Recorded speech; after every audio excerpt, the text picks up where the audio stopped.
Hi, once again, Bill Pfeiffer, happy to be with you. Happy Sunday. It's the third Sunday in Ordinary Time. I hope everybody had an opportunity to get to church, to really be able to pray and to worship this morning. And if not in person, by means of technology, by means of Zoom or whatever you have at home to supply that need. Remember, first I'd like to say thank you to my son Bob, who does all of the technology concerned with all of this, and it takes a lot of time, effort, and skill. I really appreciate all that he does, and he's really the producer and director of all of this, and I don't want any of that to be lost. He really has done a marvelous job.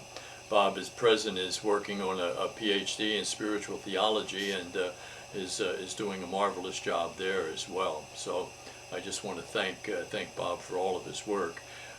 Again, to remind you too that this will be posted to both Facebook and Rumble for reasons I guess we'll be able to see hopefully down the road.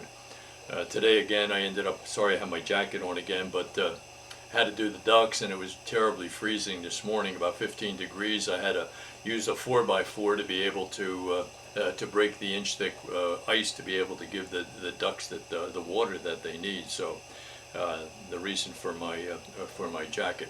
Yesterday we were speaking a little bit about Teresa of Avila, that absolute genius of the spiritual life. She's truly a PhD in spirituality. Her marvelous books, The Way of Perfection and Interior Castle, provide everything that you might need for your lifetime to be able to come close to the Lord and to have a spiritual life that's always in the process of growing and becoming bigger and better.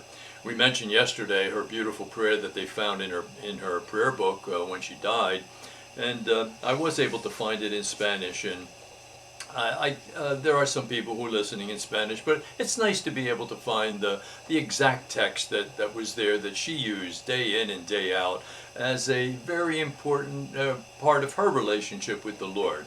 If we're dealing with someone who's got a master's degree in something, you want to be careful about trying to emulate the things that they do or say. And so just to let me share that with you a little bit in Spanish, and perhaps that will touch some of you who are able to speak Spanish. The prayer actually said, Nada te turbe, let nothing disturb you. Nada te espante, let nothing frighten you. Todo se pasa, all things are passing. Dios no se muda, God never changes. God never changes. You know, we're the ones who do the changing. She was so aware of that, huh? Paciencia, todo lo alcanza. What a nice thing. Patience obtains all things. Quien Dios tiene, whoever has God, nada le falta, lacks nothing. How would you like to lack nothing? Wow, to have everything, you know? Quien Dios tiene, nada le falta. Whoever has God lacks nothing. And then those final words, the final three words in Spanish, solo Dios basta. God alone suffices. Tell me, who doesn't need to hear this? You know, who doesn't need to hear this? And nothing is ever repeated, is it? You know, no matter how many times you hear the same thing, it's never repeated, because there's a presumption that you are different than you were yesterday, even the hour before, certainly a day or week before. So nothing is ever repeated.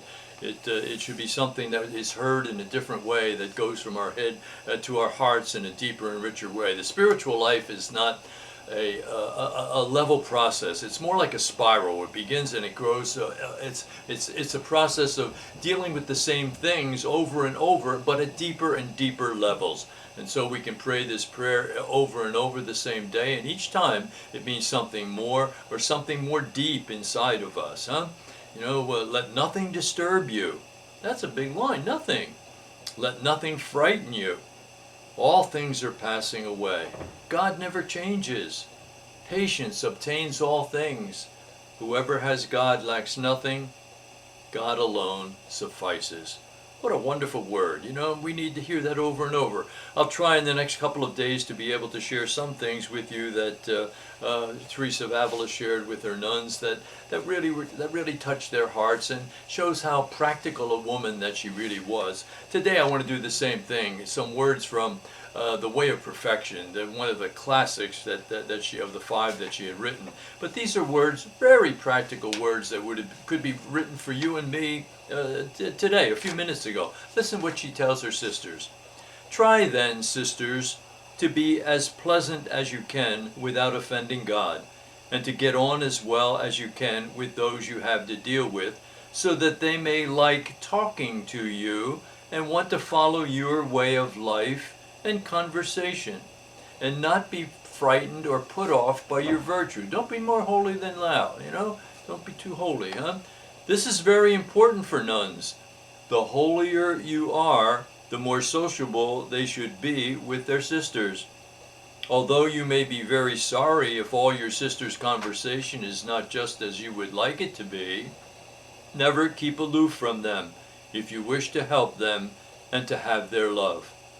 We must try hard to be pleasant and to enjoy the people we deal with and make them like us, especially our sisters.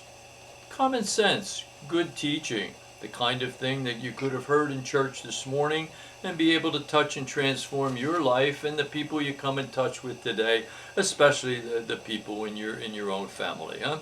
So keep working at it. The spiritual life is a daily life. It's a constant work at things, and we don't want to ever maintain a kind of mediocrity in our lives. Huh? There was no maintaining of mediocrity in the Carmelite sister's life because of the good teachings and encouragement of Teresa of Avila.